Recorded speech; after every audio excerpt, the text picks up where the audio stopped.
Peace and blessings, family. It's me, Coach 67 Sports TV. Shout out to the awesome and amazing LDBC, Lions Den Boston community. Shout out to the Louisiana All-American Sports Network. And shout out to the greatest university in the world, the Southern University, home of the mighty Jaguars. Ordinarily, I really don't touch on like political topics and political issues because, there's the saying that if you go on a first date, if you're a guy that likes a girl, you're a girl that likes a guy, whatever the case may be, like don't talk about politics and religion on a first date because, people, when it comes to those topics, they're extremely emotional.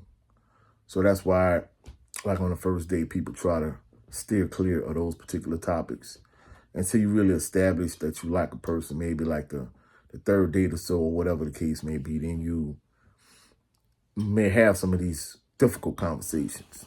But personally, the only reason why I'm really addressing this because it's aggravating me. Because, I'm a YouTube content creator. I talk about sports, primarily Southern University, because I'm a graduate of Southern University. That's the thing I'm passionate about. But as someone that graduated from an HBCU, that graduated from Southern University, it just aggravates me as I look all across YouTube and all across social media in general.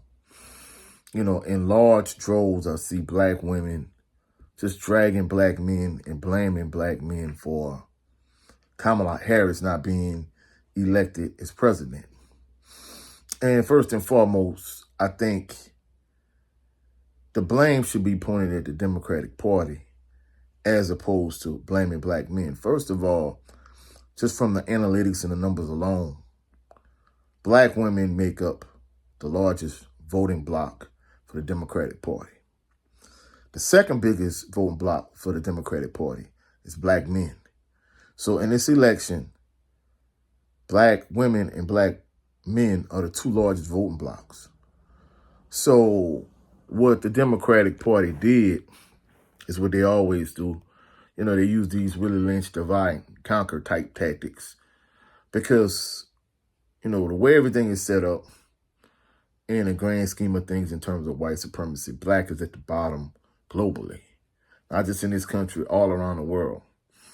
And a part of that is dividing black people and have black people subscribe to these notions of tribalism, whether it's dividing the black man from the black woman from the black man from the black family, having black people divided in terms of ageism, colorism, whatever the case may be.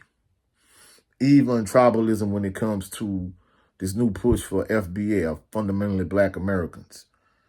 You have black Americans against people or Africans or people of African descent, or black Americans against Haitians, black Americans against Jamaicans. So all this tribalism in the black community is one of these divide and conquer, Willie Lynch, COINTELPRO tactics that the government has used over the years. And, black people, we should not fall for this nonsense. Why in droves? I mean, we are multiple days removed from the 2024 presidential election. And, of course, the Democratic Party, and I'm not going to lie, I voted for Barack Obama twice. Even though he really didn't do anything for black people, I felt like when it came to, he's kind of like the best president I've seen in my lifetime, charismatic, articulate, well-spoken.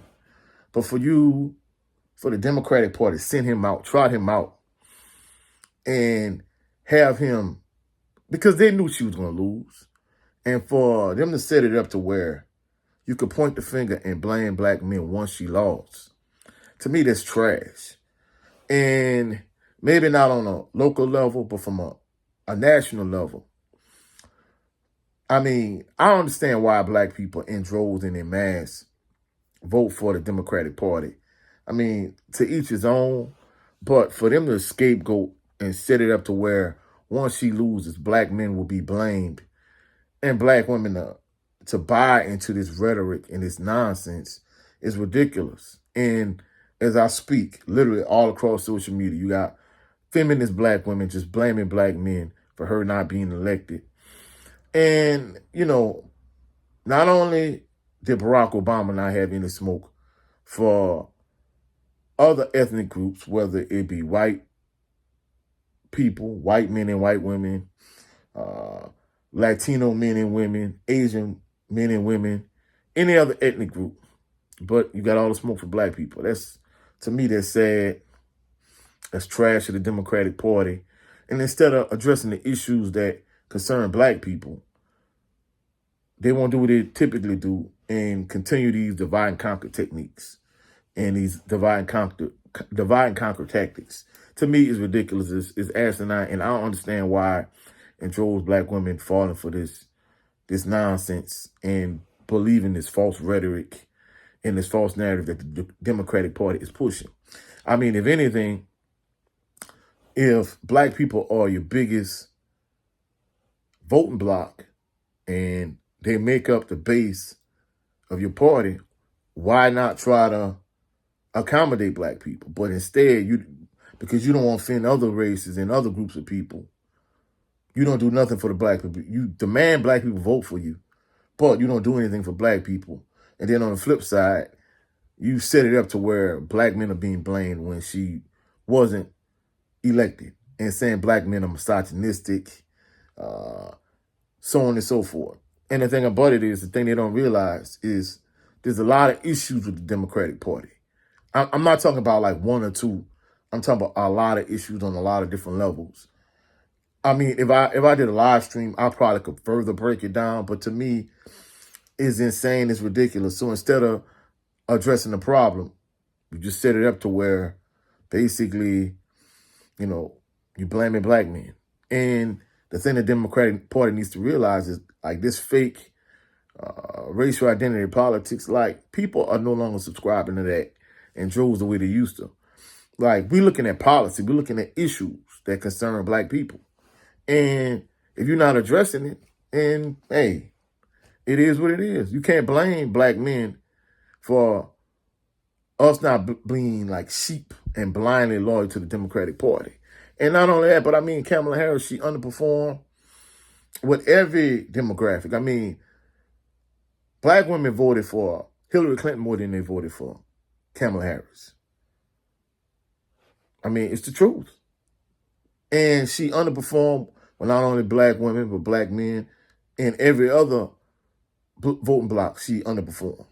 So the fact that she didn't become president, I mean, it's obvious. I mean, she wasn't the best and most qualified candidate. So instead of addressing issues, you just set it up to where you further divide black people, black men and black women. To me, it's sick, it's disgusting. The gender war, it serves no purpose to me. And anytime you have a scheme like this, somebody's on the back end benefiting from it and profiting from it. And to me, I think black people should wake up and be smarter and realize, in the grand scheme of things, we're at the bottom. So we really can't afford all of this tribalism, all this divisiveness. We need to be together and we need to be as one. And I think that that's what scares this country and the Democratic Party and just this country in general is black unity. You know, that's one thing that's really frowned upon, even though in the days and age, you really have to do a whole lot to divide black people. But that's another story for another day. And I'm not really a political guy from the standpoint of the thing I talk about primarily on this channel because it's a sports channel. But nevertheless, this has been aggravating me and annoying me. And I felt like I had to address it. You know, I'm sick and tired of seeing, you know, black people tear each other down. We need to be together, be on one accord, and move in the right direction. Before I end this video, next Saturday, because we didn't do it this Saturday, it was a communication error. But even with that being said, next Saturday, myself, my brother Jared 11 Green, and my brother 7A Sports TV, we're going to break down episode 1, season 1 of The Wire. You know, give our breakdown and our analysis of The Wire. Also, go check out my brother channel, Jared 11 Green, on his channel every Sunday, 3:30 p.m. Central Standard Time, the Southern Baller Show. Go check it out. Also, go check out my brother Brent Fox on his channel with his show. It's just me starring Brent Fox.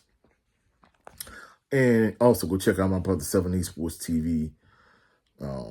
He has 2 channels. His primary channel is 7A Sports TV. He talks about boxing. He talks about sports. The Milwaukee Bucks. He's a huge Milwaukee Bucks fan because he lives in Milwaukee. So, go check out those brothers, support their channels.